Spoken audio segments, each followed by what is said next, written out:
whatever I asked her for. It's like, boom. It's like, she just blinks her eyes and. The greatest thing is you can text her. I don't know if you text her. No, I just email her through my. If you get her cell phone number, you can text her. I have it.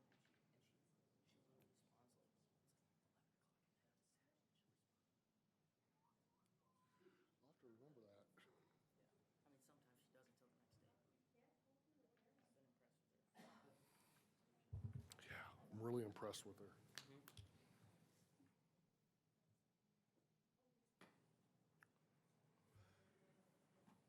That's good. Wish it was like this every night.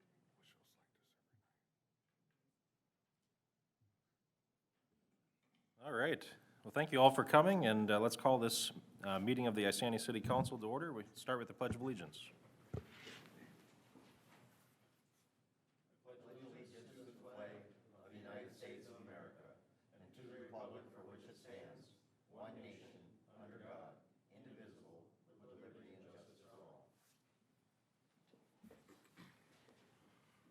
During roll call, all council members are present. Do we have any public comment?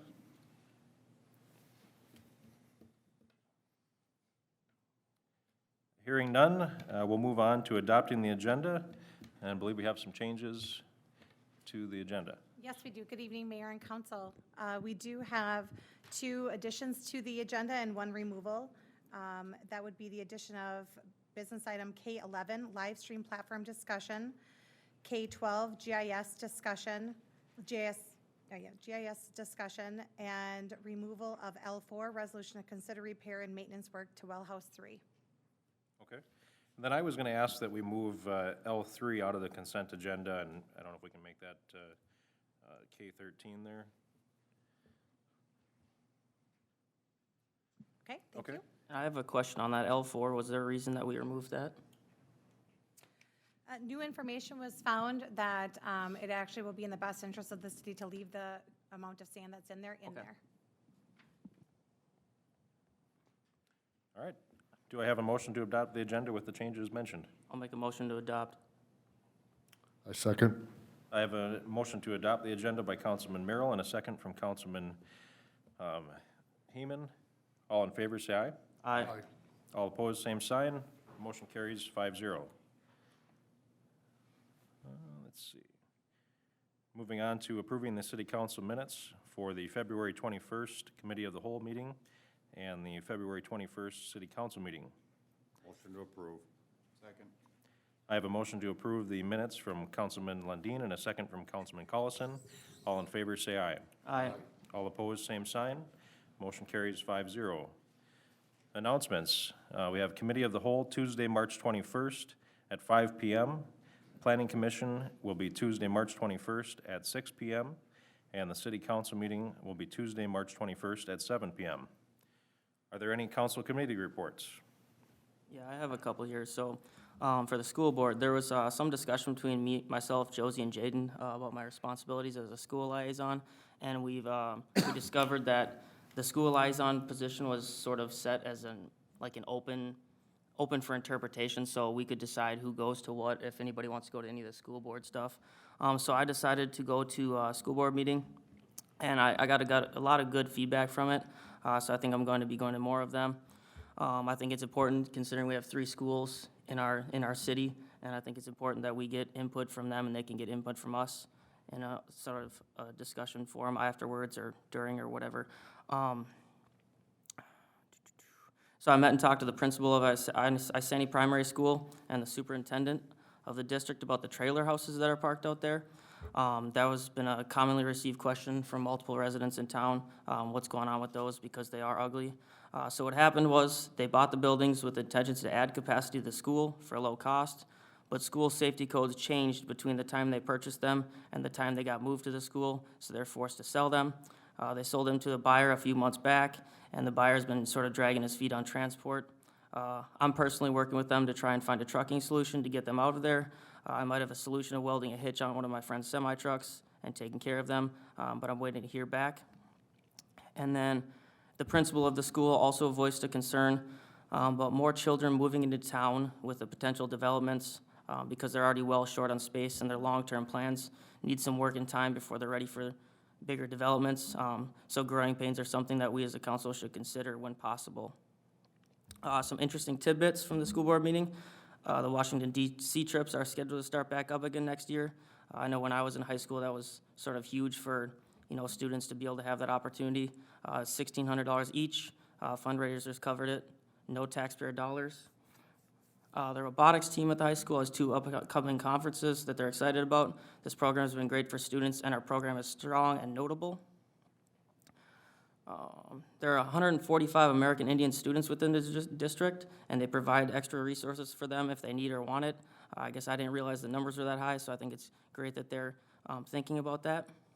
$3,000 of donations were made to the school district in February, Shutterfly being the largest of the donators. They installed 2 new playground merry-go-rounds, which have been a hit with the school kids and neighborhood kids that use them. And then for the CI Bike Walk Trail, so that was a committee that has a meeting, I think it's once a year. I actually found out through the Iceni County Parks Director that there is a potential grant through MnDOT for construction of that. So that is something that I would like to possibly look into. I sent an email to Schwab of Cambridge Public Works, but never heard back. So I'm not sure if we might have to take the reins on it ourselves or who would be in charge of that. But I thought that was interesting that the Parks Director told me about that grant. So that could save taxpayer dollars. And that's all I have for committee reports. All right, any other committee reports? Okay, moving on to business item K1, interview applicant Dan Hennenkamp for vacant Economic Development Authority seat.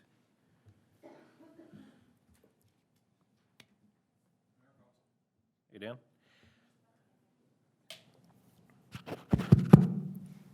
All right. Well, yeah, I've got a few questions here for you. Sure. What has been your community involvement? Yeah, I've been in Isani about 2.5 years, and for over a year and a half of that, I'm on the Isani Parks, Recreation, and Culture Board. Prior to being in Isani, I was in Duluth. I ran a nonprofit festival for 8 years, and I was the president of the Gary Duluth Community Club and a founding member of the St. Louis River Alliance, which was a watchdog group over development on the river corridor. All right. What is your business-related background? Yeah, I'm a small business owner. My wife and I own Off the Rails Entertainment, which is our home-based business here in Isani, and we do a lot in Isani and Chisago counties. I work for a real estate development company that has no interest in coming to Isani right now, so no conflict there. And then also, and I don't know if this is community involvement or business-related, but while in Duluth, I served on a committee that oversaw the small area plan, which helped rezone land from from residential to mixed-use residential, which made it more appealing for small businesses and led to the development of the area's first Family Dollar, which was the first new commercial construction in the community in 30 years. So we're pretty happy with that. Awesome. What strengths will you bring to the EDA? Yeah, I'm a team player. I like to really discuss things, get the right solutions in place if they're there.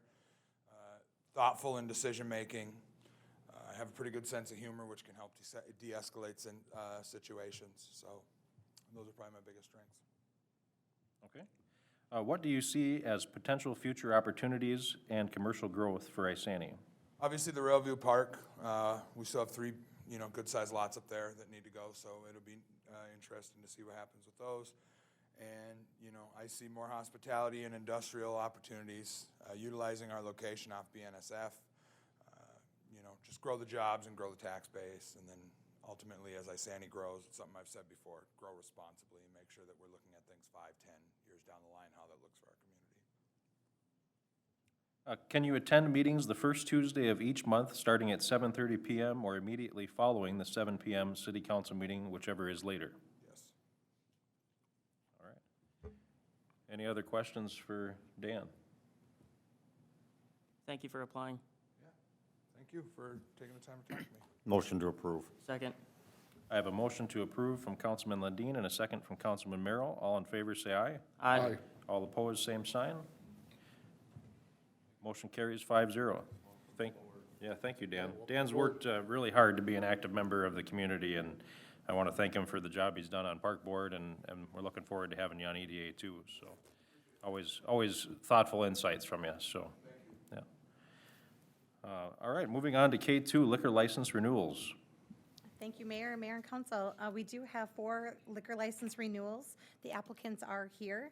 We have a renewal for Junction Bowl and Whistle Stop Bar and Grill, renewal for Rum River VFW Post 2735, renewal for Wintergreens Golf and Grill, and also renewal for Thunder Brothers Brewery. Ms. Wood, can we vote all as one, and rather than going through each one of these separate? Yes, you can. The only question I'm gonna have, Chief Myers, if we had any issues with any of these? Mayor and council, no, actually, going numbers-wise, numbers are actually down last year compared to the previous year as far as calls for service for all those 4 entities. Motion to approve all, what, 4, 5, 4? 4. I second. I have a motion to approve from Councilman Lundin and a second from Councilman Heeman. All 4 of the liquor license renewals. All in favor, say aye. Aye. All opposed, same sign. Motion carries 5-0. I do have to say, I was really happy to look at those reports and see that there's very little incidents at any of those places, which is great. It was a lot less than I was expecting, so good job, Travis, and all the management at all the establishments. Yeah, that's for sure. They've definitely come down, and it's awesome to see that, so. Moving on to K3, resolution to consider a special event permit for Rum River BMX Race for Life Gold Cup qualifier. Good evening, Mayor and Council. So this is a pretty standard request from Rum River BMX, as they host different events throughout the year. So they have one coming up April 27th through the 30th. So Thursday and Friday will be from 5 to 10 p.m. and Saturday and Sunday from 7 a.m. to 7 p.m. Estimated that 1,500 people will attend the event. Parking will remain in the main parking lot at the Isani Indoor Arena with overflow into the soccer field parking lot. Soccer has given them permission for the use of that lot. Camping will be in the grass lot to the south of the indoor arena. And if there's any weather-related issues, they were requesting to put campers in the south paved lot in Bluebird Park. Staff were recommending that they contact the Rodeo Association for backup RV parking. They'll have their portable restrooms on site and their indoor restrooms as well. They'll have all their volunteers cleaning up after the event. They were requesting from the city to provide 5 barricades and 30 no parking signs. The signs would be placed along Isani Parkway. So, I know the Rum River BMX has been a big part of the city, and they bring a lot of business in. I have absolutely no problem with them granting this special event permit. So, and I think that in the past, they've never had any issues or any other problems, so I recommend to grant it. What do you want to grant it with the camping allowed on that south I think lot, that's, or? like the city has said, I don't think that's an issue. yeah, the part of the camping on the south lot it's part of the agreement, as just in case there's any storms or snow at that point in the year. And they do have to reach out to the, the fire, or the rodeo association to see for backup park camping. Well, I thought that's what you were saying, is that you guys were concerned about them using that south lot for a backup, right, or? Correct. Okay, but they're requesting that they can use that as a but it would only be if there was issues Correct. with the ground and that they weren't able to camp on the grass, right, so. Correct. And I think in the past, that they were damaged the grass, they went out and took care of it and fixed it right away, so. And I mean, I think they're still gonna make sure that we've got some space for residents to park up in the north lot too, it looks like, so. Yeah, I don't have any problem just approving it with that request and allowing them to use that as a backup, I guess, would be fine with me. Motion to approve. All right. Second. I have a motion to approve from Councilman Lundin, you made a motion I made already one, that's first. fine. All right. Doesn't matter either And a way. second from Councilman Collison. All in favor, say aye. Aye. All opposed, same sign. Motion carries 5-0.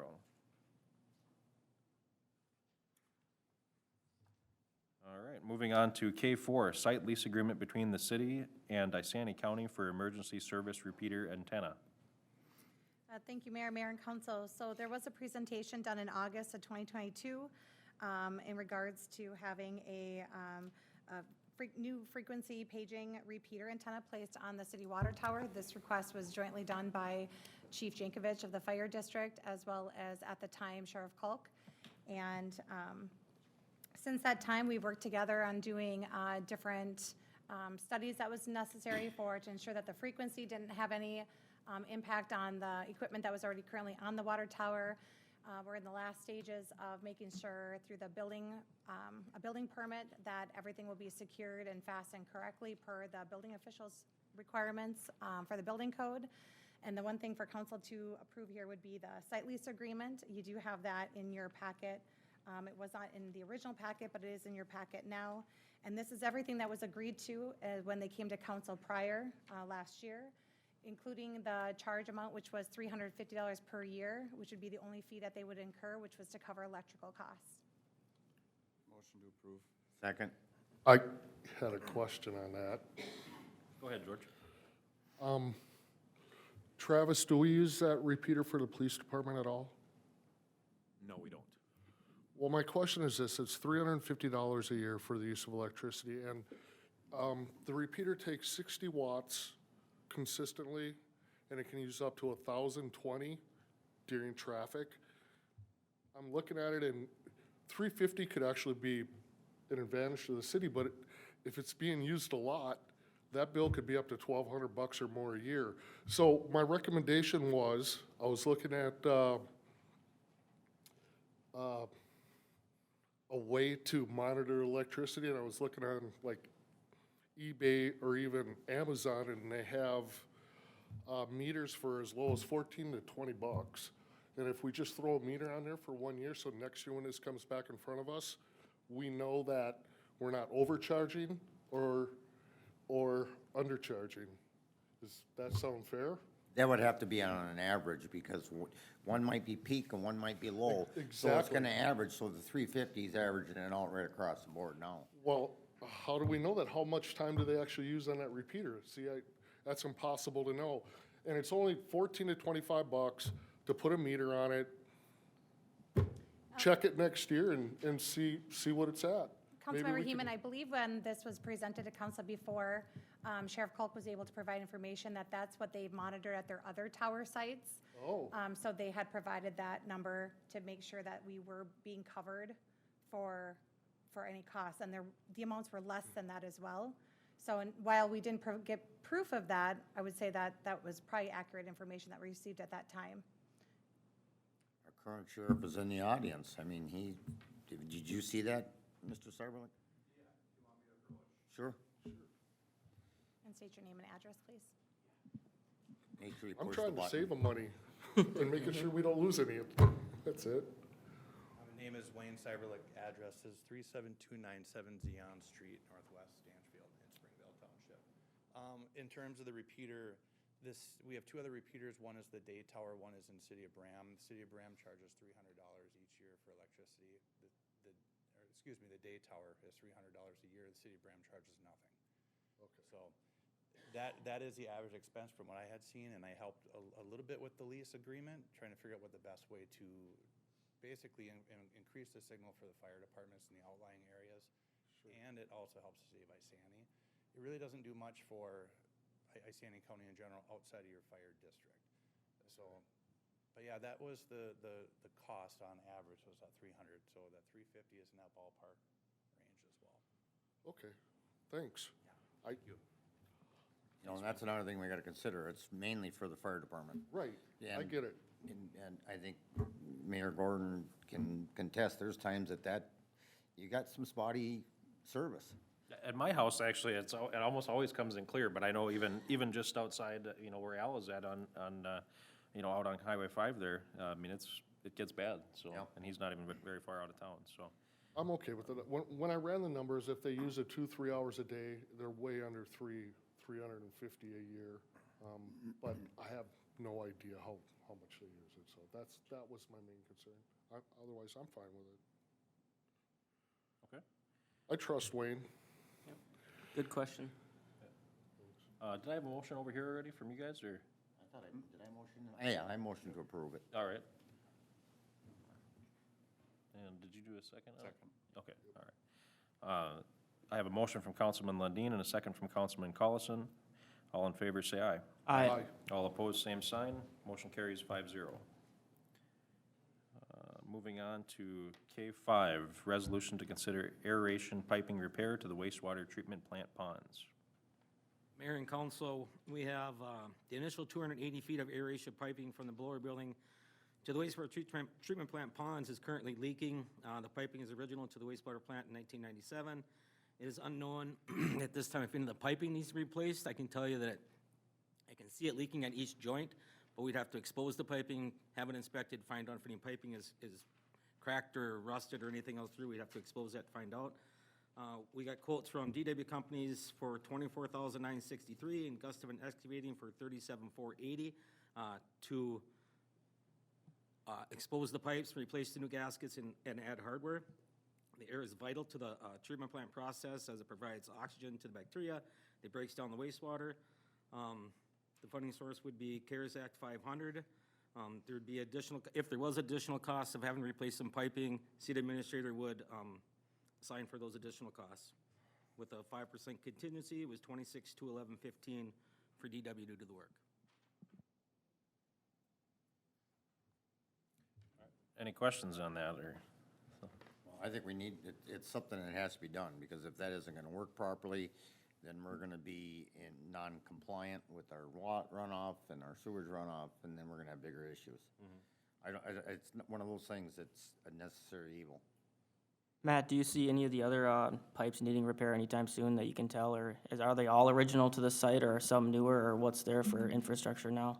The aeration piping is all original to the building. I can tell you that I can physically see air coming up through the ground. And that's Okay. why I know it looks like it's leaking at each joint. It looks like it's every 15 feet or so. You can see, okay, we see air coming up again. How that's coming up out of the ground, if it's going this way or that way, I'm not sure, but I can see it for the initial, from when it leaves the building, all the way up to the first pond. Okay. Or up to pond 6, I should say. I mean, if you rip into it and see that the piping is all bad, would it be smart to replace that piping while DW is in there doing the rest of it, or, I mean, is that? Yeah, we would, if we saw a bad pipe, we're gonna have to make sure that, I can't leave the air off for too long. So if we expose it, if we can only get this section done today, then we're gonna do this section. If we have to realize we need piping, we're gonna have to get piping, and then shut the ponds down, add that pipe in there, whatever those pipes are, to make sure that those ponds aren't without air for very long. But if we lose air, they're gonna go septic, we're gonna have odor issues and all kinds of problems going on, so. Motion to proceed. And I had one other question I had. It was, as far as the CARES funds, is that, Mike, that's the best option for us? And it's, Yeah, we have money available still in that for the sewer fund, and that was how we had presented that to the federal government, and water sewer infrastructure is explicitly allowed. okay, Yep.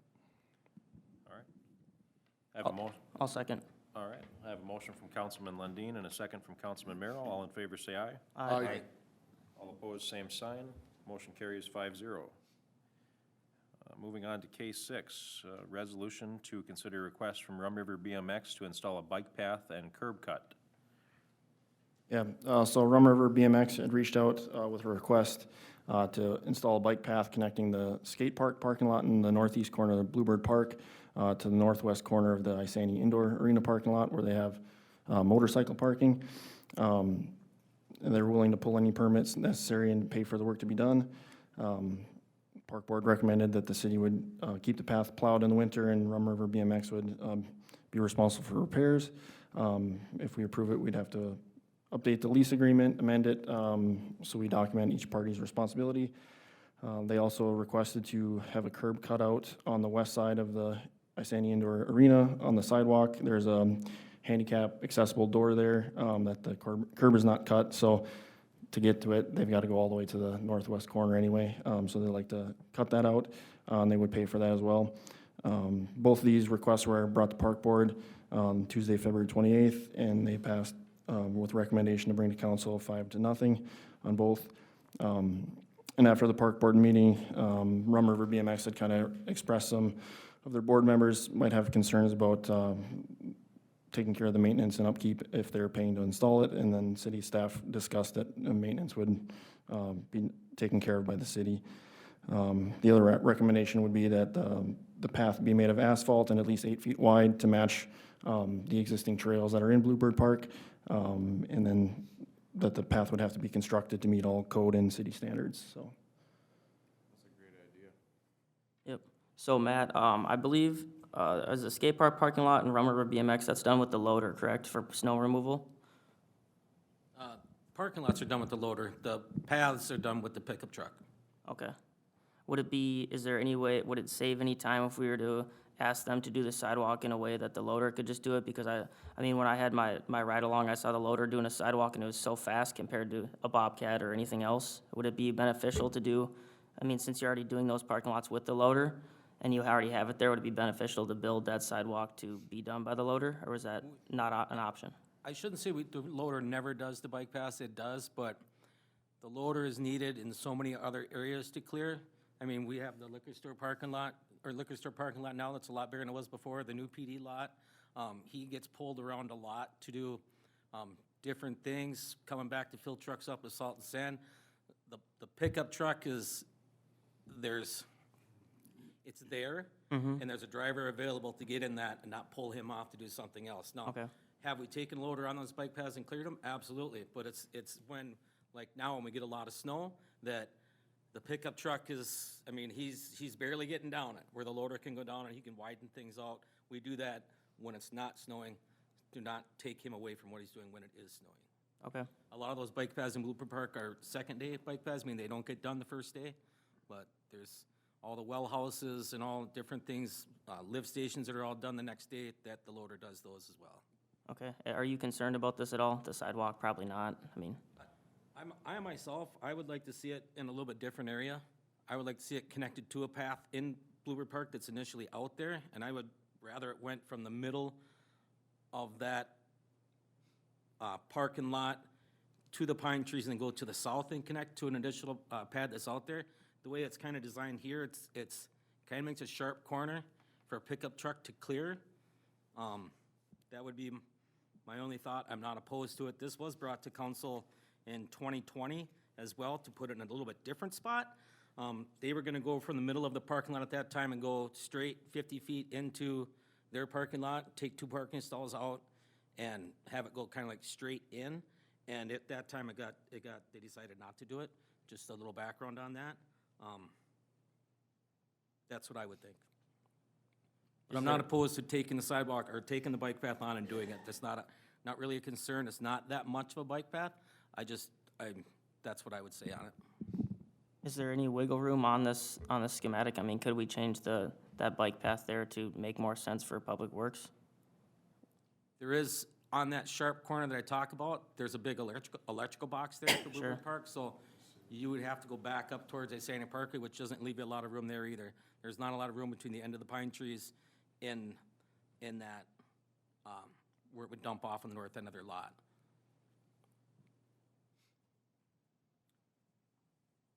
I mean, I just want to make it as easy as we can for Matt.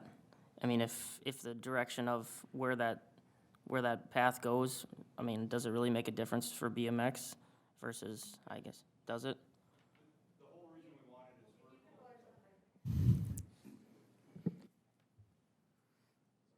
If we can get your name and address there. Jay Boson, Association President, Rum River BMX, 101 Isani Parkway Northwest. The reason that we want the path where it is because it's really only going to get utilized this time of year when the snow is piled up from clearing the parking lots. And where it's going to be emptying in is motorcycle parking in the summer. Obviously, there's not going to be any motorcycles there in the winter. In the summertime, when there's no snow, people can just cross through the grass without a problem. So that's why it's being requested that it be through the motorcycle parking lot or parking area on the northwest side of that parking lot and kind of a little hook into the Bluebird parking lot. So you're not really concerned about it being plowed out in the winter then? Well, no, it needs to be plowed out in the winter. That's like where we will be utilizing it most. We don't really need it in the summertime because people can just walk through the grass. The disadvantage of having it kind of come through the middle of that parking lot and eliminating 2 of those parking spaces is we're already busting at the seams as it is, which is why people are having to park in that additional parking lot. So we're trying to maintain as many parking spots as we can, but provide a safe passage for people that need to park in that other parking lot without having to go out on the road like they're doing now. Sure. So. Okay, thank you. Yep. So, on the schematic, Matt, could we move where it goes into the skate park parking lot, could we just move that to the left? That would be west, so that it's not so sharp of a turn coming into the BMX, parking lot? Like angle it more left instead of just straight up and then, that 100-degree angle or whatever that is? I mean, yeah. Move it to where it leaves the parking lot to go to the north and go to the right? I mean, No, so it'd be, go to the west. Yeah. So it's not as sharp of an angle when you get up to where the turning point is. you could, I mean, you're gonna lose a couple spots there too, but I mean, Would it be better just to remove a couple of those trees on the north end? Then you could sway it more, In like a diagonal. you know? we did one of could, those Parking spots, so. those trees are dying, that's why there's a big section in the middle there, because those trees all died right there, and that's why I kinda thought if you went out of the middle of that parking lot on the west and swept down to the bike path, down through that area and connected onto another bike path, I mean, if it's adamant that it's on the north end there, I mean, yeah, we gotta make a little bit more of a rounded sweep in the bike path there to be able to clear it. Right? Yeah. So would we talk about that now, or would that be something that you would do later? I mean, if we approve it, is it this exact footprint, or can that be adjusted a little bit? Jordan, you would probably know that. So I just kind of made the map after we'd had a conversation with Jay, Tim called me, the vice president, and brought the request forward. So I just kind of drew it on the map just to give people an idea of where they wanted it. Okay. It wasn't anything formal or official there, so. If you're, you know what I mean, Matt? If some of them pine trees on the very north end there were removed, you might not even have, I mean, you could almost do a straight shot. Mm-hmm. On the very north end? On the very north end of that row of pine trees? So where the motorcycle parking is, yeah, if you were to remove the pine trees on the north end there, Made it more straight? yeah. Yeah. I'm not opposed to it. I mean, I'd like to see it, I'd like to go out there before I said, yeah, but I mean, Right, I'd yeah. like to go out there and look at it again firsthand. Yeah. You know how many trees you wanna take out of the park, if that's what you wanna do. I mean, Or even came in a couple, 3 trees or whatever, just, Nothing Opened grows a under couple those trees pine up. trees anyway. yeah, Made just it leave, through there? maybe leave the ones closest to the road and then come in a little further and more of a diagonal. yeah, I'm not opposed to putting a path in there at all. I mean, I think that we'd have to do something on just for snow removal, because that electrical box is there and the trees and how it empties out into that parking lot, just to make it feasible. I mean, if everything's a little bit rounded, it's a little bit better than a sharp turn with a plow truck, Right. you know, everything's got a little bit of a sweep to it, you know. Yep. I guess I'd make a motion to approve as long as Matt's involved with the actual process of getting that walkway in. I second. All right, I've got a motion to approve with input from our Public Services Director on the placement of the path from Councilman Merrill, and a second from Councilman Heeman. All in favor, say aye. Aye. All opposed, same sign. Motion carries 5-0. Quick question about the curb cutout for the handicap. How come, how come that wasn't put in when it was built? I think that door was made handicap after the fact, is that accurate? Was it? Okay, never mind then. All right, moving on to case 7, resolution to consider purchase of dog waste bag station dispensers. Yeah, so we had a request to look into costs of adding dog waste bag stations around town through our trail and city park system. Currently, we just have one waste station, and it's located at the dog park. The dispensers can be attached to existing signposts or fences in the selected locations. And if any locations need a signpost installed, Public Works should have a few on hand, so we wouldn't really need to purchase any posts. The waste bags would also need to be purchased. Currently, we go through about a 30-roll case of 6,000 bags that lasts about a year at the dog park, looking back at past orders. A case costs about $238. The prices on the dispensers vary depending on how many you purchase. If you buy 1 to 2, it's $87.98, 3 to 7, $77.98, 8 to 14, $67.98. And it just kind of keeps dropping until you hit 25 plus, and it stops at $42.98. So at the February 28th Parks, Recreation, and Culture Board meeting, the board voted 5-0 to make a recommendation to City Council to purchase 15 dispensers.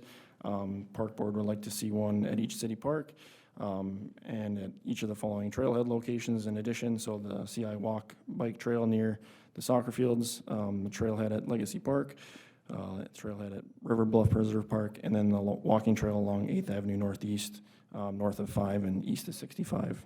The funds would be available in account 101-453-00404. So I had a question on this. I see you guys did you probably chose 15 because that was the next best price point cutoff. How many do we currently need? Does that account for any extras, say if one gets vandalized or damaged? Because if it does not, I would rather buy a couple now at that much cheaper price since we're in the next bracket. Yeah, I mean, I think Park Board saw if we do one at each city park was 11, and then added a couple at the main trail locations, it just worked out to be the 15, so. Okay, I guess I would rather see a couple more bought for extras because inevitably they're gonna get vandalized. And say if 2 get vandalized in the next 2 years, I mean, if you order quantity of 1 or 2, it's $88 each versus if you're at the quantity we're at now, 15 to 24, it's only $52. So that saves you $37 a piece if we have vandalism, or when we have vandalism, I should say. So I don't know if we could order like 17 or 18 or. Mayor and council, if I could, I'd like to speak on that a little bit. In the spring of the year, we have the dog park and the waste station at the dog park. Public Works spends a lot of time, I mean, like 4 or 5 guys, a few hours in picking up dog waste, and I don't mean it's a little bit, I mean it's a lot. So I would have some concerns about adding these out there and not being used, and Public Works having to mow around them, take care of around them, because they don't always be utilized at the dog park itself. I mean, there's an excessive amount of waste. There's a lot of people that use the dog park, and it's a good thing, because a lot of people are using it. Not a lot of people are using the bags to pick up their dog waste. And that's, I was just gonna. So, I mean, Ask you that. they go out there, that doesn't mean they get used, and it could be that it gets used and the bag is there to get picked up too.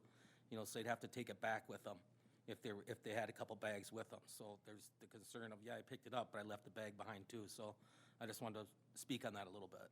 I think we gotta leave some of the responsibility to the dog owners. If they're taking their dogs into parks, they need to be prepared to bring in a bag with them. There shouldn't be. Yeah, I mean, this was kind of a We provided request a that- dog park for the residents, and that's awesome. But to have them, to have us take care of their dog waste at all the other parks, I don't know. I think they need to be a little responsible about bringing their own waste bags with them and taking them out when they leave. Do we have much of a problem at any of the other parks with dog waste that you've noticed?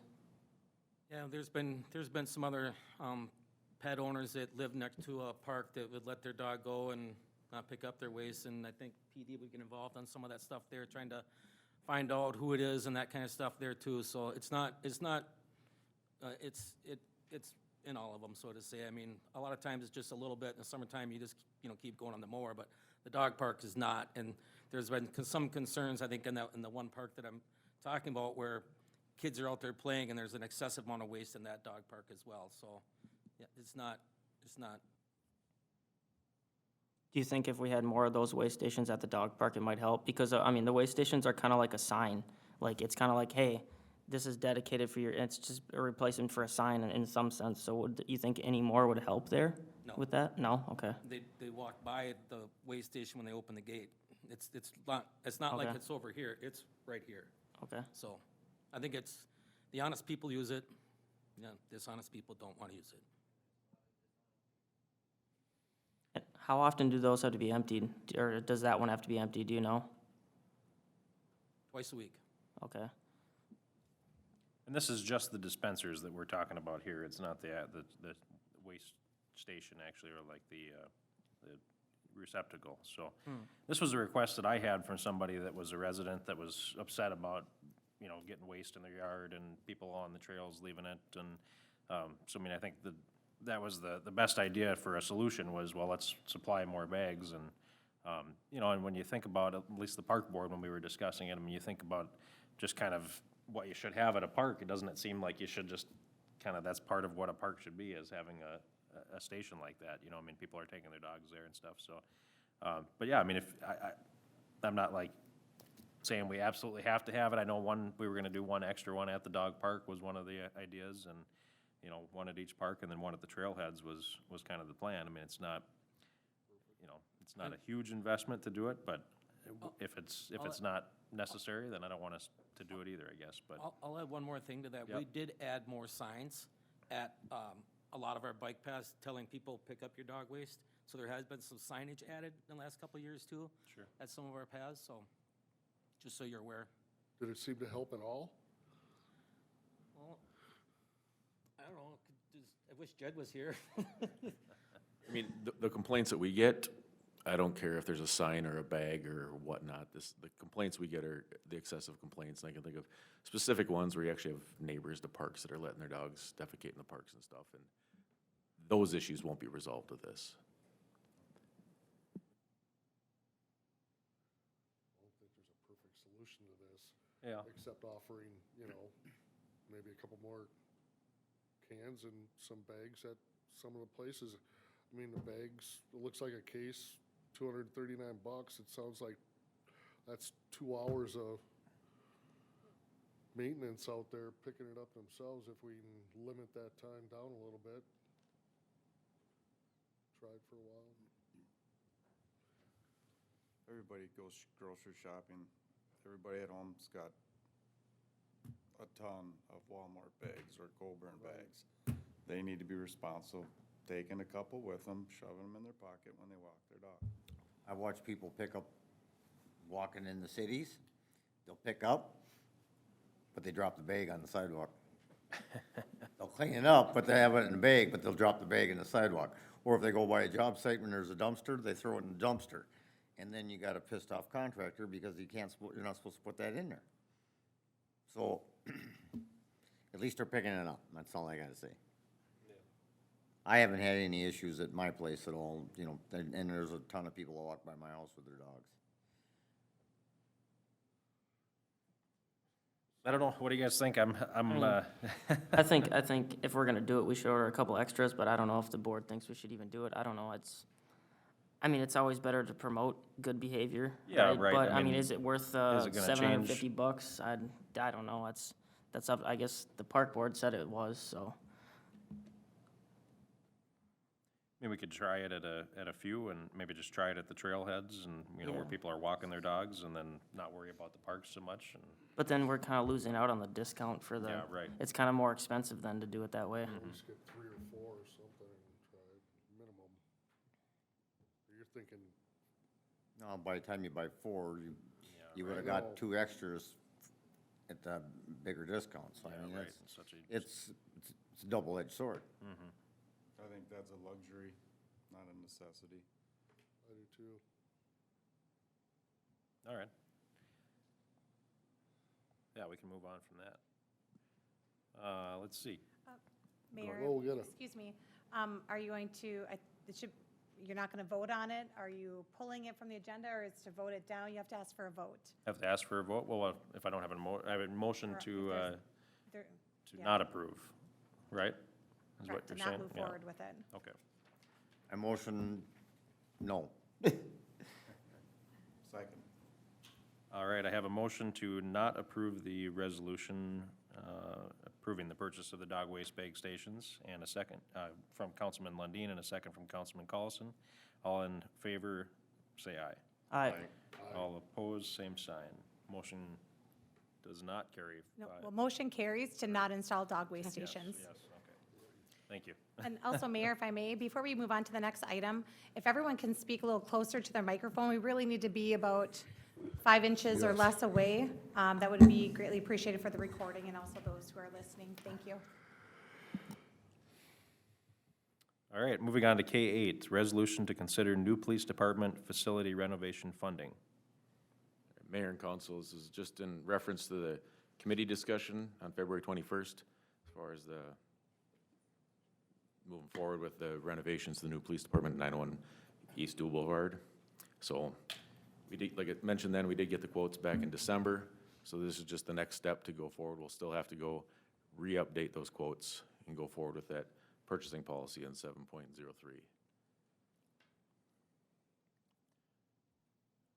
I'll make a motion to approve. I'll second. I have a motion to approve from Councilman Merrill and a second from Councilman Heeman. All in favor, say aye. Aye. All opposed, same sign. Motion carries 5-0. And moving on to K9, discussion regarding part-time staffing at the Isani Police Department. Mayor and council, before his memo, just discussing, currently we have one full-time record staff and two part-time record staff. The two part-time work on 20 hours a week, except for when the full-time is on vacation, they fill in there. So I'm not sure what their yearly average, 25 hours is probably the yearly average for that. The issue we're having is we've filled the part-time record spot will be twice in a year because it's not a full-time spot. So I'm having a hard time finding quality candidates for that technical position that want to work part-time hours. And when we do, the last two have left for full-time positions. So the thought is the only way that I can move forward as far as with this plan is combining those two part-time positions into one full-time position and having just one person do that job of those two. And then that would entice the employee retention to actually stay without losing the revolving door part-time staff. To be honest with you, 6 months in on that part-time staff is partially trained to do the job. It's not even, they're not fully functional to do that job. The job that our full-time record staff does, she's been there 30-plus years, but that technical piece, the certifications she has to have, or they have to have, and they're piece of the puzzle. So the void we'd run into, since we don't have, let's say our full-time record staff decides to retire tomorrow, our only option is to contract that service out for a period of probably 6 to 9 months with another, probably the sheriff's office or some entity that would do that task and try to have them train in a new employee. So that's kind of the void we're trying to avoid by having, if we had two full-time, one person that was able, in case one person left, if that makes sense. So I totally agree with this. I did have a question though. So obviously when you have a full-time employee, they get better benefits. Do you know what the dollar cost of that better benefits package would be? No, and I'll defer to Mike on those questions. Yeah, I apologize, I don't have anything prepared on this. I've been a little busy with my audit, so. Yeah, basically combining the two positions, essentially you're just out the added benefits, right? Yep. And the added benefits at that point, you're talking 7% para contribution. And then after that, it would be health insurance, whether or not health insurance is elected. If it's not elected, then it is a full-time position. They'd be getting a stipend per month, which would be considerably less than the health insurance premiums, but would still be money out the door. So at that point, your minimum, you're at, I'll say, $4,800. So I mean, it's it's a few thousand, but it's a few $1,000s. It's not nothing, but I get if in the grand scheme of things compared to the overall PD budget and the overall general fund budget, I would say that if that's what Travis needs to make the PD work, I think that is a doable thing. And as far as this year's change, we've been vacant for, those full-time police officer positions for the month and a half, 2 months. So there's that savings that would cover that piece of the benefits for this year. But you would be looking at that addition into the next year's budget for the benefit piece. Okay, is Penny overworked to the point where she needs another person? I'm just curious, do we need that? Well, we need what we have, which is two people, two full-time positions are equivalent to, yes. Okay. So we do need that piece of the puzzle. I don't have my numbers in front of me. I know that early 2010s, 2013, 12, there was two full-times and a part-time. They cut that down to just the one full-time, one part-time, then we added back the part-time. So we're actually functioning at, I think, 51, a half a full-time position less than they were in 2012-13 timeframe, with a lot more necessary tasks. Okay. Would be designated to fill in for that person if they take a 1 week, 2 week vacation in the future? Would be doing their work? Well, the way it is, so If if you- this, If you went with one full-time, no, we have one full-time. This is to take the 2 part-times and just make it 1 full-time, so there'd be gotcha. same amount of hours would be worked, except for instead of 2 part-timers, that would be 1 Okay. full-time person. So if one person goes off for a vacation, we still have the other person there. Okay. I'd make a motion to approve. Second. I have a motion from Councilman Merrill and a second from Councilman Lundin. All in favor, say aye. Aye. Aye. All opposed, same sign. Motion carries 5-0. All right, moving on to K10, Second Amendment support discussion. Okay, so I brought this item up as a discussion item because myself and many other city and county residents are worried about our Second Amendment rights being stripped from us. Over the past 247 years of our country's existence, hundreds of thousands of people have heroically fought and lost their lives defending the Constitution and the rights of our citizens and the right to bear arms. I, as a leader and elected official, am not going to sit around and watch our state government strip residents' basic Second Amendment rights and safeties from them. Americans own 52% of the world's guns. Although our military is great, we are not the strongest and safest country in the world because of our military. We're the strongest and safest nation in the world because of our armed population. A population of people that would protect our land and protect our people from the likes of all threats both foreign and domestic. Foreign being invasion from countries like China or Russia, domestic threats being the corrupt, rash, liberal extremists that we have in some branches of government who are making extremely poor and uneducated decisions for American citizens. To lose our right to bear arms is to lose our country, to lose our safety, and to lose our freedom. Senate File SF 1723 and many other bills being introduced like it strip basic rights that are necessary to keep our country safe. SF 1723 is written by Minnesota Democrat Senator John Marty. It's unconstitutional, unfair, and goes against everything that our country has stood for and fought for the last 247 years. According to his website, John Marty is a self-proclaimed advocate for government ethics. What he and unfortunately many others in government positions is doing is absolutely the furthest thing from ethical governing. I'm going to read the highlights of this outrageous bill out loud. This is an actual bill that is being proposed to the Democrat-controlled Senate. And again, this is SF 1723.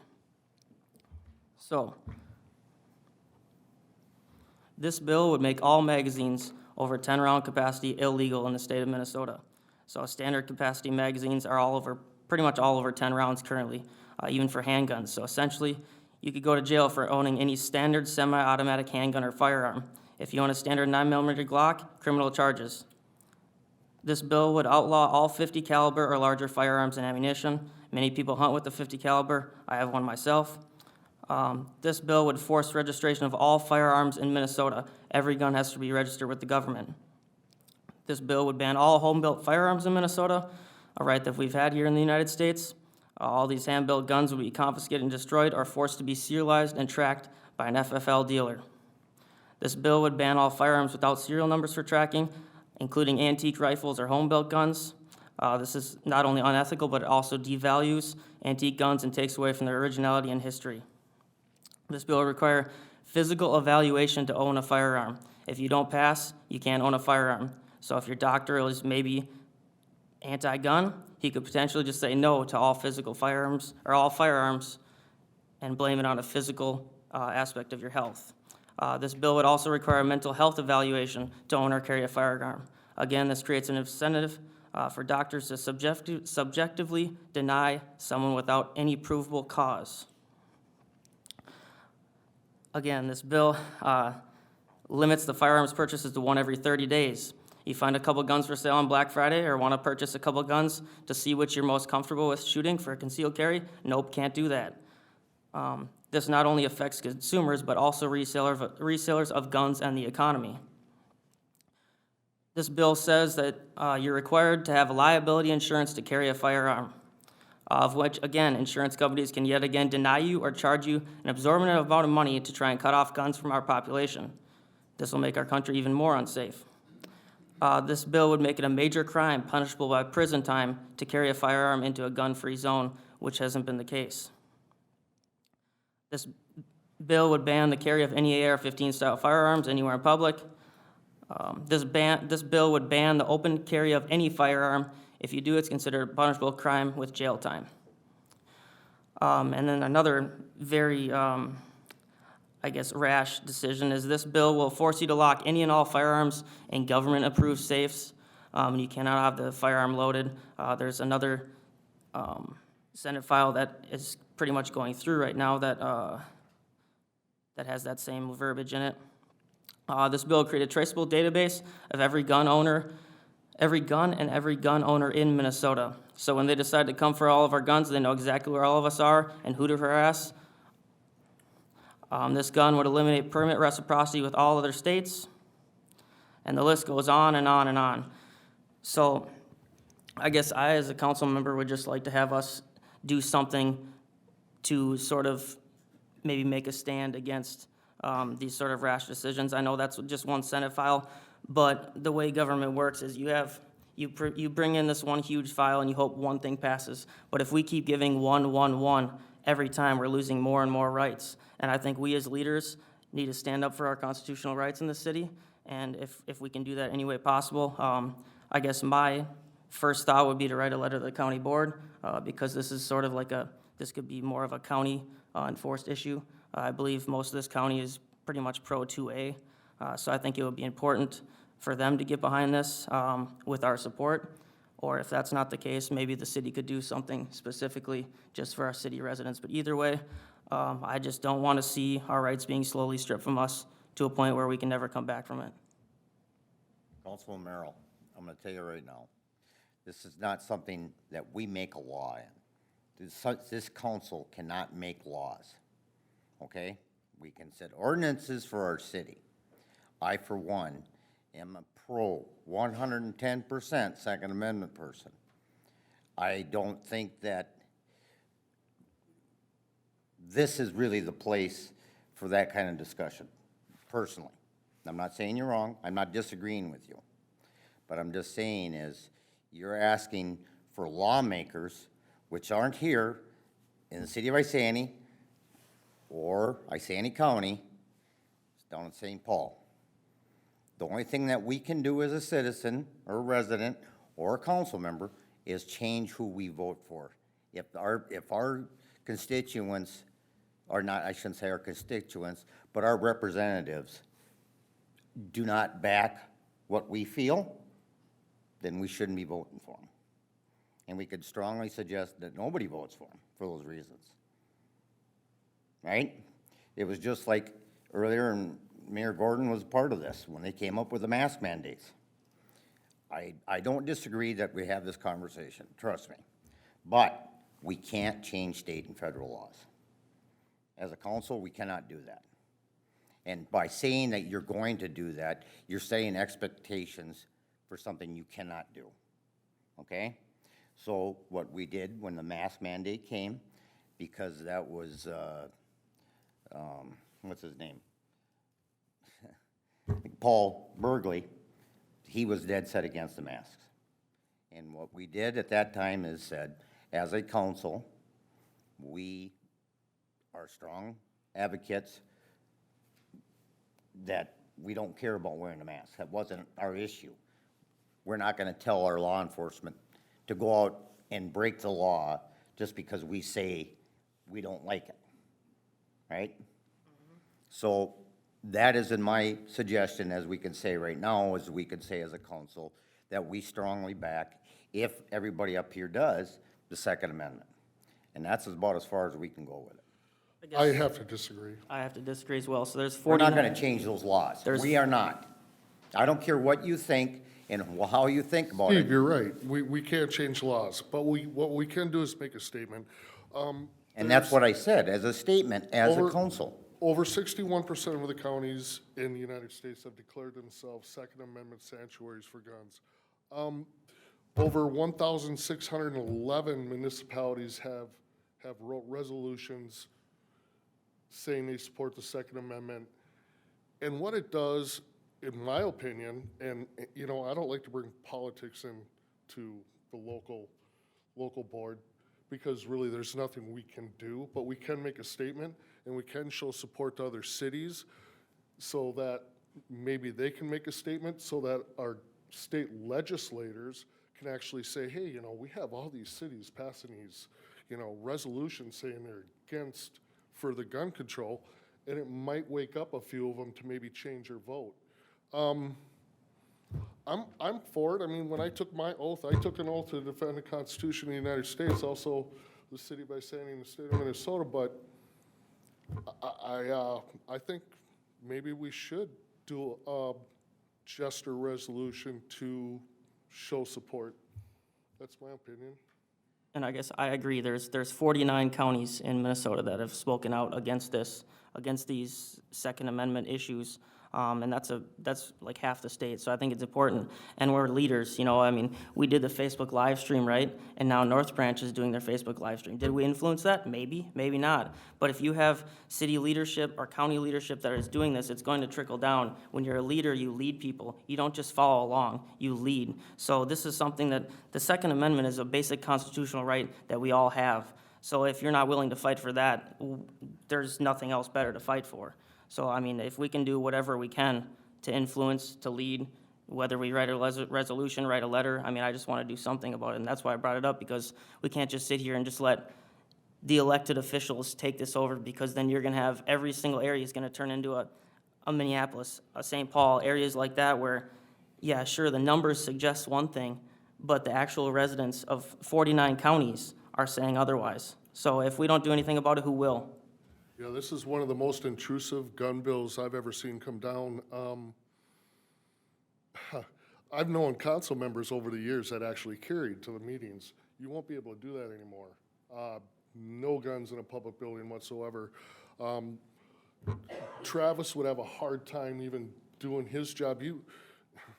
I couldn't even imagine having your gun locked up, a crime being committed in your house, the police show up and they say, well, wait, how did you make it to your safe to be able to defend yourself against this intruder when your safe is way down the hallway and we were here in 30 seconds and there's no, you know what I mean? It's just a can of worms. I mean, they went a little too far on this one, otherwise I wouldn't be speaking out as strong. If they were just trying to target a few little things at once, I mean, they're going after they're pulling everything they can. Yeah, my opinion is just to make up just a gesture resolution of some sort, just showing our support towards our citizens and their right to keep and bear arms. Definitely, I think we might be one of the first cities in the area to do it, and I think it would bring more awareness to it. And that would be the only reason I really want to do it. It would be to bring awareness to what's going on. Right now, I've talked to a lot of friends, they don't even know about this going through. It's crazy how it's not getting reported on in the local newspapers, TV stations. I don't understand it. I've got some thoughts on this. Dan, I don't know, what are you thinking? I'll publicly stay right now. Can you move up to the mic a little bit?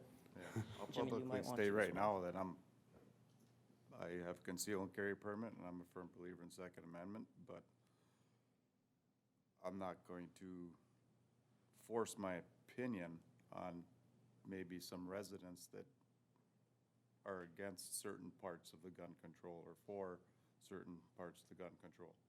I'm not up here to do that.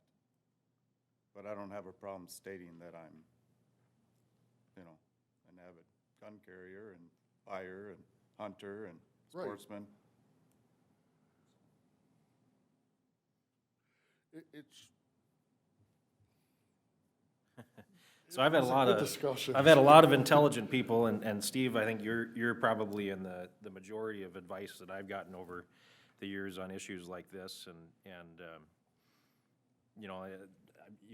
I've probably heard people say, if you wanna affect state policy, then run for state office, and that, the city should stay in its lane and that kind of thing, but, I get emails quite often from our state representatives, congressmen. They give me, a lot of them will give me their cell phone number. I can always respond to their emails, I can call them, I can write them a letter. can also push push your friends and family members to do that, or suggest that they do that. Reach out to them, because they have an open door policy. Yeah, that is certainly an option. I don't really buy the argument that the city should just stay out of everything like this, because when we swore an oath to office, we said, "I solemnly swear to support the Constitution of the United States, the Constitution of the State of Minnesota, and to discharge faithfully the duties of the office of mayor or council member." In our capacity as a city to protect our residents from overreaching state government is limited. So, I agree with that, but it doesn't mean we shouldn't try, I don't think. And, I see there's kind of 6 sort of tactics that we can take, and I think the first one is basically what you just did, Luke. You can make a statement and just, hope that the paper runs with it, or hope that it gets out on the line there, and just hope to create, people to get motivated, or at least make them aware of things. And so I think that's something that, is commendable for you to have just done. And I think the second thing is passing a resolution just to voice opposition, and more kind of what you were mentioning there, George. And there's, I think if I remember right, when we did the one about the mask, it was kind of a, here we're upset about this, but we can't do anything about it. And, it had to go through the attorney to make sure that we didn't say anything that was gonna be an issue. And, it really has no teeth. It's to spend the money and make that a focal point, to me, is kind of a waste of time. It's, why are we doing anything that we can't do something about? And I think the third option is you lobby the state, or you join other groups that are lobbying the state on behalf of the rights that you think you want to protect as far as constitutional rights. So I think that's, maybe something that we could look into in the future and bring back to another meeting that, if we want to try to be a part of that. Like, for example, we're with League of Minnesota Cities. They do a lot of things, but one of the things that they do is lobby on behalf of Minnesota cities. So, I think there's definitely, an option probably out there for something like that. Over in Falcon Heights, just to kind of give you some examples, I was talking with their mayor just a couple weeks ago. I was at an event, and they want to put a separate line item in their budget for their climate initiatives. Well, is that political? Is that within really what a city should be focusing on? He wants to be able to point to that and say, well, here's where we're putting our money where our mouth is on some of these things that our residents care about. And, this is a Second Amendment. This is an actual constitutional issue, and I think we've got a reason to talk about it and to do things that we can to try to make something happen. So, I think that a fourth option is, you pass something anyway, even though you maybe can't, and then the fifth option is make something that's maybe a narrow law that, once this goes into effect, or if it does go into effect, we pass something that kind of works around that law, that won't be contradictive to it, So, I think there's options there, and then, we can always, sue the state if you really wanted to. That's gonna get expensive in a hurry, though. So I guess that was kind of the, preparing for this discussion, I wanted to kind of say, well, what are our options? Let's lay out, how would we go about this? And let's try to do something more than just a resolution. And I like the idea of a letter to the county and asking them to maybe be, I think they call it a Second Amendment dedicated county, was something that I think would maybe be our best option. It doesn't cost us any money. I don't believe we'd have to run something like that past the city attorney, because we're not making a resolution. We're just saying, hey, here's a letter from the Isanti City Council to the Isanti County Commissioners, and, I've got something drafted up here I could read if that's something that you guys are interested in. But, Josie, if you could kind of maybe let me know if we were to do something like that. Do we have to post that ahead of time to send a letter, or is that something that we can just kind of discuss and make happen today, or? Today, you could make the request and take action on by vote if you reach out, if it's to reach out to the county, to let myself, or if it's council to reach out to, or the mayor yourself, to the county, to start those conversations, those requests. That's something that could be done today.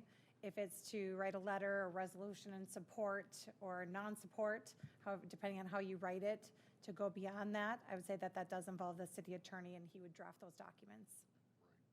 Okay. So at the county board meeting today, there were 2 people that spoke about the 2A concerns, and there's also, I have probably 15 or 20 messages from people in Isani County that are worried about two-way stuff. So it is prevalent in our community. And I know the county board, they had the stance that they weren't gonna get involved in these types of things. But as of today, they got rid of that stance because these issues are important, especially constitutional-based issues. I think we should, help the county or work with the county on something like this. Like I said, we're leaders and we need to do what's best for the citizens, not what's best for us politically. So, I mean, I want to do as much as we can. I think the most important thing that we can do is write a letter for the county and then work from there on more stuff.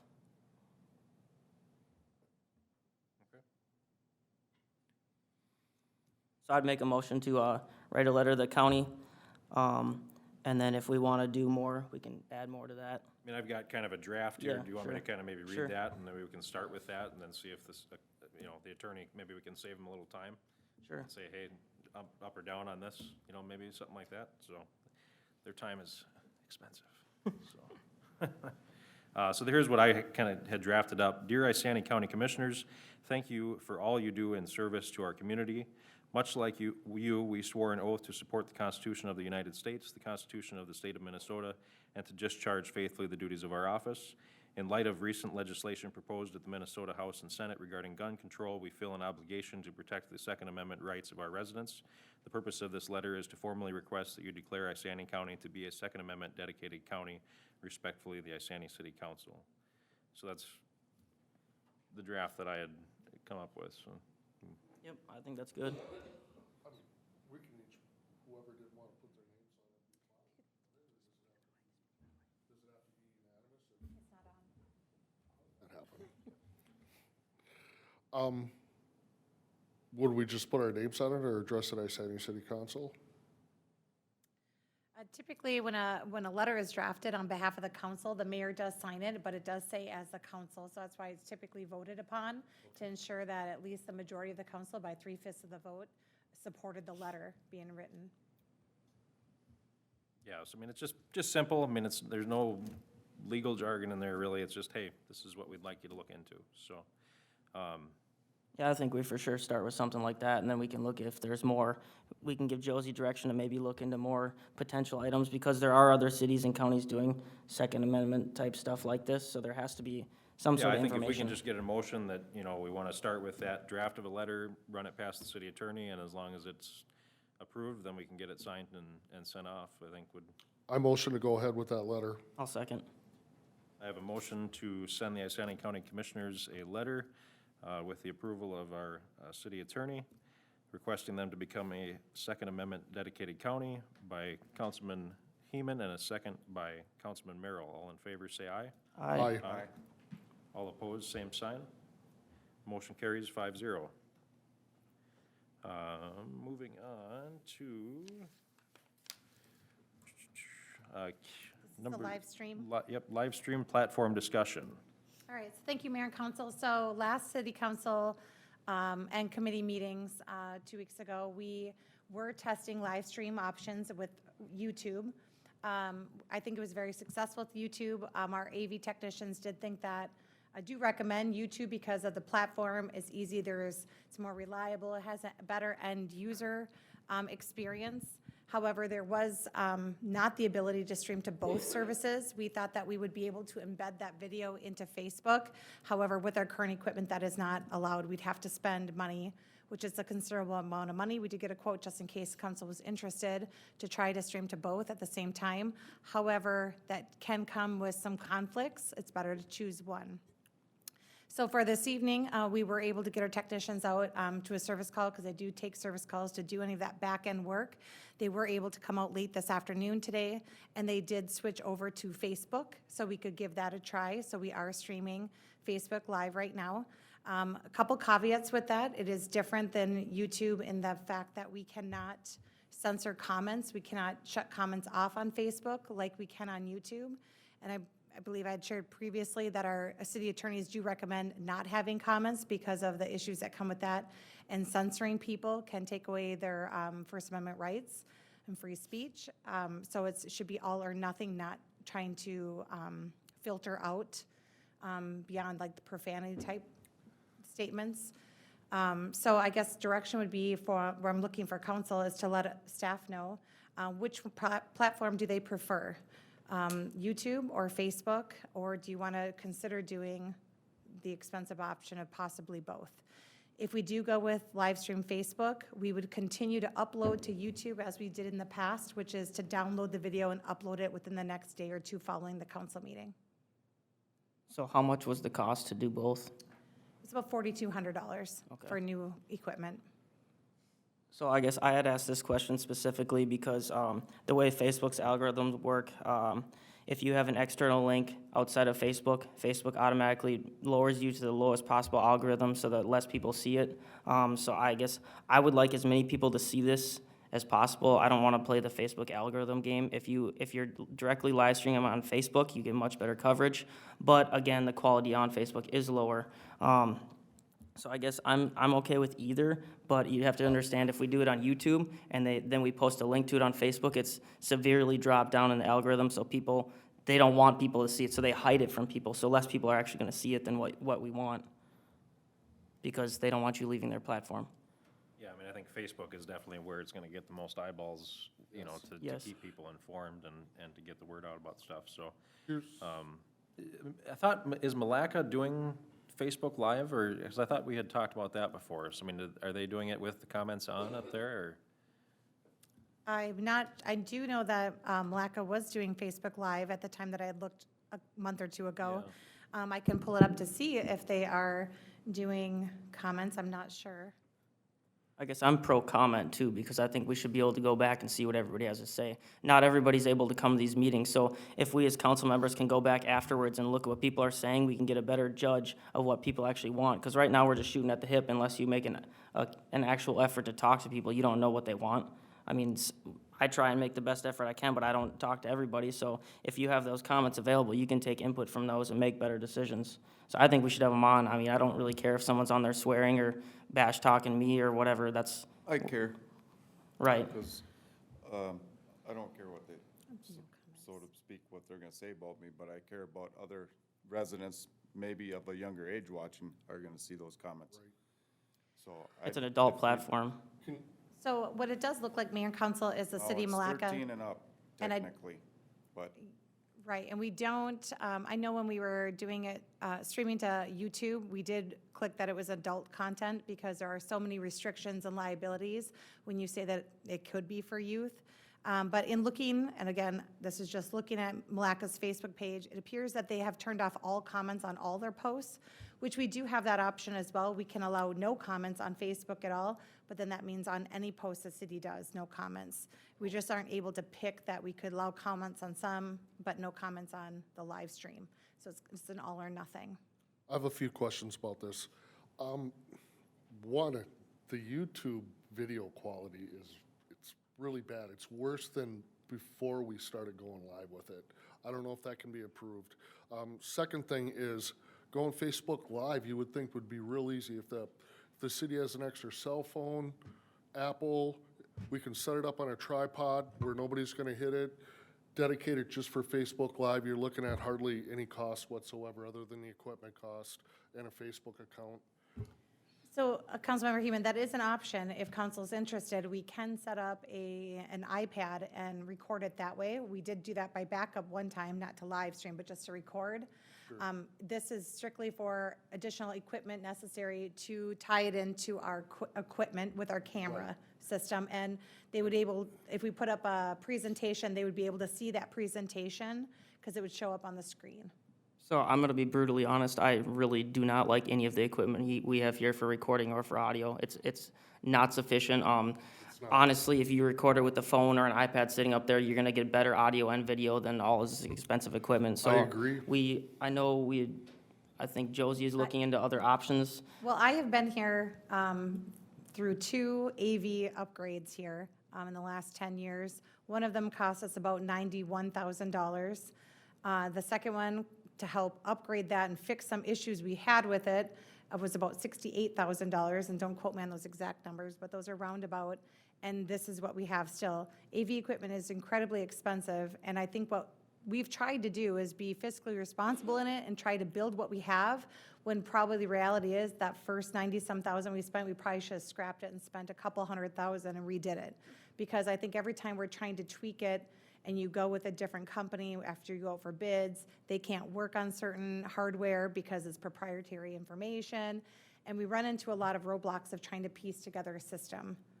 I guess for me personally, I'm in the audio video world, and I can sit out my cheap $100 camera and get better audio quality than what we have in here right now. So there has to be a better way to, I mean, maybe these audio AV companies are just using this existing equipment because they can make more money off of us, because there is better technology available for a heck of a lot cheaper. So I don't know, I mean, maybe this is a discussion for the next meeting, because we're talking about different microphone options, but I guess I like his idea of just setting out an iPad for a Facebook Live, because the iPads are gonna have good enough audio for everybody to hear it. I mean, I can almost guarantee when I leave this meeting tonight, I'll have messages about either the audio or the video is not good enough to hear or see or understand. So, I mean, that's a pretty simple solution. We already have iPads, or even if somebody from city staff wanna use their phone and put it on a tripod and just have a live stream. I mean, that's really simple, and that costs no money versus all this expensive AV equipment, which doesn't really do much for us anyway as far as quality. The only thing that you would lose is the pan vision of everybody. If that's not of concern, then it doesn't matter, or the presentation. Otherwise, I think that the iPad does a fairly good job for what you want, if it's just to catch the meeting. So I would personally rather see, so YouTube is gonna have higher quality when you upload onto there. So I think if we're gonna do it live with the equipment that we have, I think YouTube is a good option for that. But I think Facebook makes it easy to go live on a phone or an iPad. So I think we should do the YouTube stuff on our actual formal video stuff, and the Facebook Live on an iPad or something like that would be helpful. Then we can get two birds with relatively no cost. Is the city allowed to buy off eBay? Yes, we could. I say you buy a good, a 3-generation-old phone, which is lighter, smaller, will have a better picture than an iPad, and it'd be easier to set up and be less intrusive, because this takes up more space. It's just an idea, because you can get a phone for $50. So you don't even need one that just need a good camera. We currently do have an iPad with a microphone extender, because we use it sometimes we have to do virtual interviews. So we currently have that equipment. We wouldn't need to purchase that. And we have an iPad, a tripod. We should try that then see how it works for a week or two. The other thing I would say is, if we want to still explore this, if we want to try the iPad option, we should wait to go back to YouTube, because it does take the AV people to switch it. And we have to get a service call out there, because they have to go in through the back end to get it synced up through our IP address to a certain streaming platform. So that's why Jaden and I were not able to switch it over to Facebook very easily. We had to wait till they could fit us into their schedule to switch it over, to give it a try. So So are you saying you'd have to switch it over back to YouTube. back to YouTube? Oh, because now you've just switched it back to Facebook. Now I just switched it to Facebook. Yeah, right. I mean, we could do a YouTube live on the phone or tablet too. I don't think it makes a whole lot of difference. I mean, I don't know. It all depends on which streaming platform you want the AV to show and all council members. If that is on YouTube, then we would do the iPad on Facebook. We'll have AV people switch it back. Does it tell you how many people are watching on Facebook Live? Yes, it tells me 32 people are watching. Do you remember what it was, the last one that was on YouTube roughly at all? I believe it was around 22 at the height that I saw. Okay, so I think we're gonna get a higher use on Facebook, so maybe it is better to leave it as it is, so the presentations do show on Facebook, and then just upload to YouTube the live with a tablet or phone or whatever. That's what I think we Yeah. should, I mean, I don't know that it's necessary for it to be live on YouTube. I think, a lot of people go back and watch it a day or two later. I mean, I think if it was having it live on Facebook, I think makes the most sense, and then we can just upload it. Unless, I don't know, is it easier for you guys just to live stream it than it is to upload it, or, I mean, how is that process?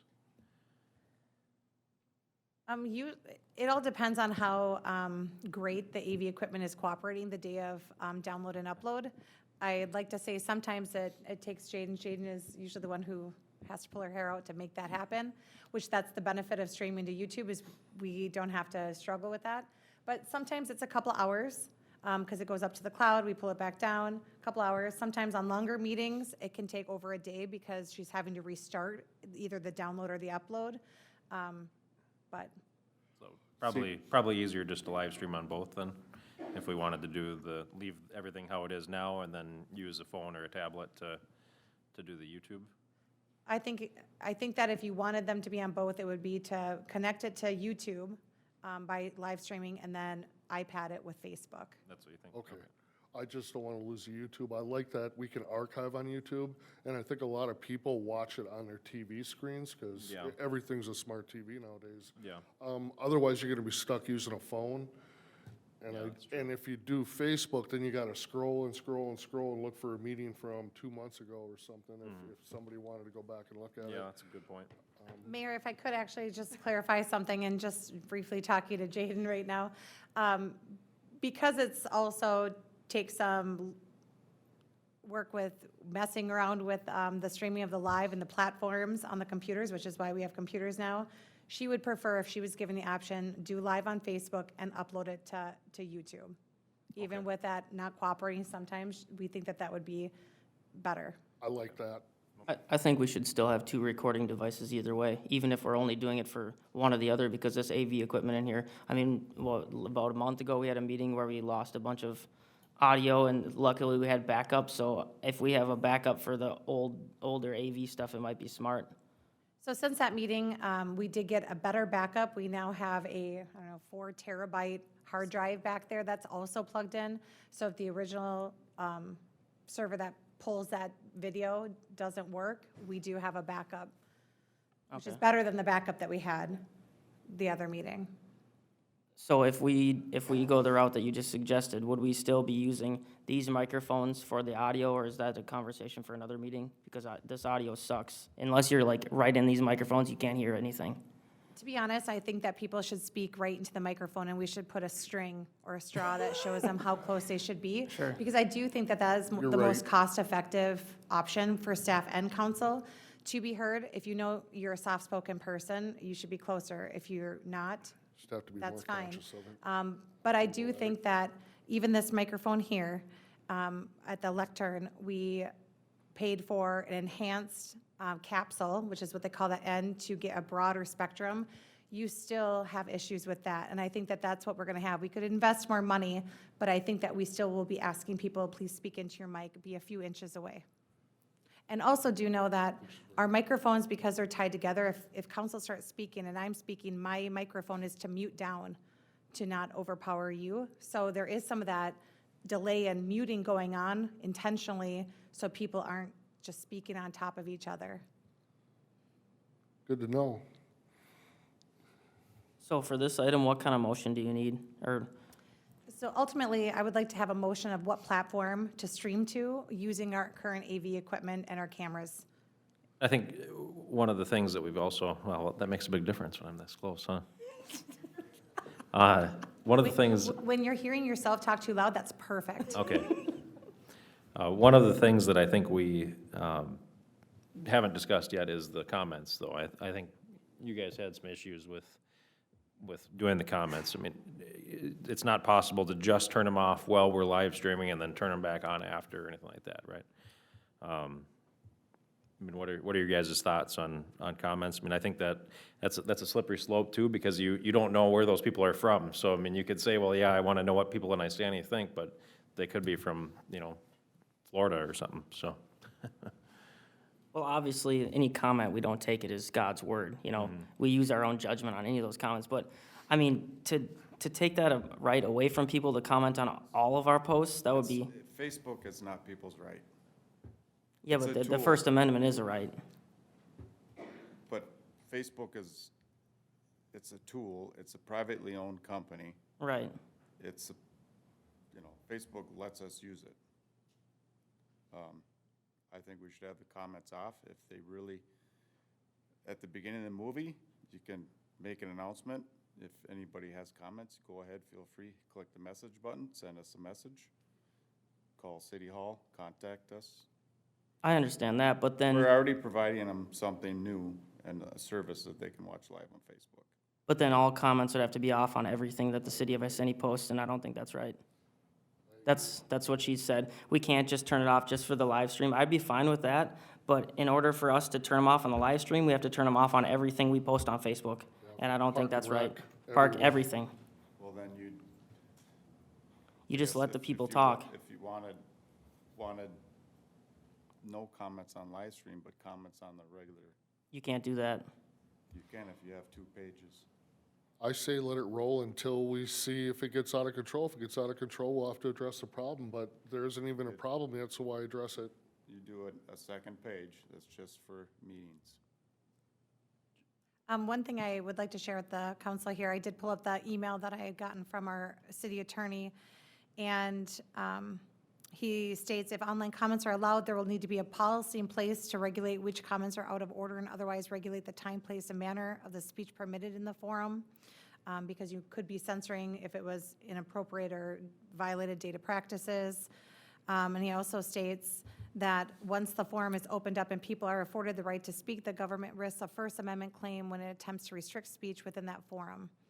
So that's the challenge of allowing it to see if it gets out of hand. Now, we may not, it may be not legally in the best interest of the city to take it away. So, I like Dan's idea of a second page. I mean, that sounds like that, Oh, we could make something like that work, you think? I do think that we could create a second city yeah, page create a for second. just for meetings, one's for Just for more meetings. city information, one's for meetings. I could definitely look into that. I think that's gonna get less traffic, but because you're gonna We have, can link to it. so right now, we're Facebook Live. Are there any comments or bad comments, or can you not say? There are some comments that are restricted, that are hidden from the public view because they use profanity, yes. So that automatically censors out the profanity, which is the main concern that we have, isn't it? You could put keywords in too. Right, so why can't we just do that? I think we should just eliminate public comment on the meeting, plain and simple. I don't think that's a discussion. They're able to make comments on the other page, which that's fine. I just don't think, right now you're putting somebody else that has to sit there and look at comments coming through. That's an auto filter. You did not hear what a word I just said. Yes, I Who's reading these comments? It's an auto filter on Facebook. It automatically does it. Okay, can I finish speaking before your auto filter overfills again? You are not listening. Who is monitoring those comments that are coming in? Now, I'm not saying about profanity or anything else being said. Who's looking at those comments? Are they in front of you right now? Absolutely not. So now you have another person who's got to sit there and look at them. Let's end this discussion. I don't understand why it's an issue to have everybody make comments about things when half the time those comments are going to be off base, completely not part of what's being discussed. I think the issue is that if we allow some comments and not others, that we're gonna run into problems. I mean, it's not that I think in a perfect world, allowing comments, it would be ideal, right? We wanna have interaction and that kind of thing. So I wish that we could, but I think the real legal issue for us is that if we filter some and not others, we're gonna have problems, right? Right. You are being restrictive to public speech. Right, so even filtering the ones that have, right now, like how it's automatically filtering that's a problem, right? I mean, we really, Well, profanity words are put into an automatic filter, and I do have a clause that states that those comments will be filtered out, and that's done automatically. I do go through all the comments because sometimes people say words that I don't think are profanity, such as poop was shared, and I unblock that one because I think that that's not profanity, but sometimes Facebook will take its liberty of blocking stuff, given the dog conversation, obviously. So I did unhide that as a comment. So I do go through all hidden comments to unblock things that I think are fine to say. I think that if the council wanted to allow comments to be made and we didn't have a separate page, I think that the attorney, I would agree with that, is that we should have a policy that those comments are not taken into consideration as public comment during our meetings. I think that that is a very tricky situation, a slippery slope, because we do have it within city code of how public comments are made. If people can't attend our city council meetings and they want to make a statement All they have to do is email the city, myself, the clerk, and we will read their statement on behalf as long as we have the name and the address. So we do already have a mechanism in place to share those public comments at our meetings. But to read the comments that are being posted during the meeting, I think would be something that we wouldn't do without a policy that says so. So I don't mind the two separate Facebook pages, one for the live and the one for the city, but we are gonna get less interaction because we already have an established page that people already follow, they already interact with. So the way the Facebook algorithm works is the pages that you have interacted with more are gonna show up higher. So if we start a brand-new page just for live streams, I mean, it's gonna take years to get up to where we are as far as having people involved in interacting with stuff. I mean, Steve, I know, I understand your point, but you're not necessarily a huge fan of Facebook, but it's kind of taken over, and it's something that I'm very well versed in. So for you to attack me like that is not really justified. Okay, and- first of all, let me ask you something. Facebook has been their own demise. They have created many problems. He has already been brought to court for things that he has done. Think about that for a minute. Facebook, Facebook, Facebook. Social media can be everybody's demise. If it's used properly, it's not a problem, but it's not used properly. Everybody in here probably uses it properly, but somebody across the street isn't. So they ruin it for everybody.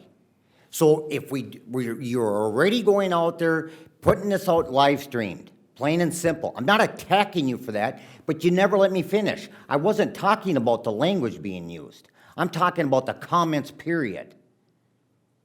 You're missing all these points.